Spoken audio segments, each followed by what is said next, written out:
भाई बारे तो समन जानो ही नहीं हमर कारू भाई आ गल माल सिया मिले ले आ एक माल की कलको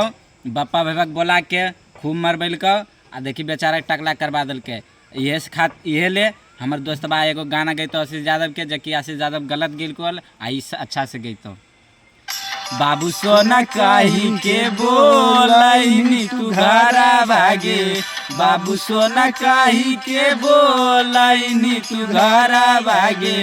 बापा भाई बासे पिटबैनी, बापा भाई बासे पिटबैनी, टकला टकला काहो हानि टकले बनाईनी गे, तोड़ी देनी दिल के यारा मना मागे जान, टकला टकला काहो हानि टकले बनाईनी गे, तोड़ी देनी दिल के यारा मना मागे जान।